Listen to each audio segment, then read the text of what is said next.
అదే RTV app వార్తల్ని క్షణాల్లో చదివే అవకాశం ఉంటుంది. ఒక న్యూస్ పేపర్, ఒక టెలివిజన్ ఛానల్ మీ చేతుల్లో ఎప్పుడూ ఉంటాయి.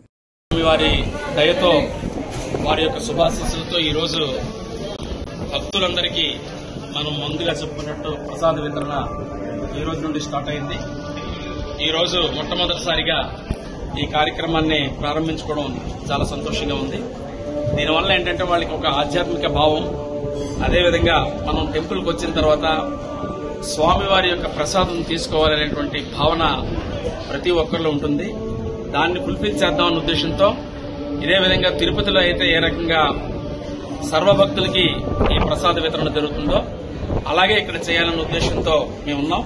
అయితే కొంతవరకు మాకు ఇది ఒక ట్రయల్ రన్ బేసిస్ లో 100 కేజీలతో ముందు స్టార్ట్ చేస్తున్నాం. దీన్ని ట్రయల్ చేసిన తర్వాత ఏ రకంగా దీన్ని ముందుకు తీసుకెళ్లాలి, 100% భక్తులకి ఏ రకంగా సదుపాయాలు కానీ ఇన్ఫ్రాస్ట్రక్చర్ కానీ ఎట్లా కల్పించాలన్నది ఆలోచించి తప్పనిసరిగా ఇది అతి కొద్ది రోజుల్లోనే 100% ఇది అమలు చేయడానికి ప్రయత్నం చేస్తాం. మరిన్ని వీడియోస్ కోసం ఛానల్ ని సబ్స్క్రైబ్ చేయండి. లేటెస్ట్ అప్డేట్స్ కోసం వాట్సాప్ ఛానల్ ని ఫాలో చేయండి. అండ్ లింక్ డిస్క్రిప్షన్ లో ఉంది.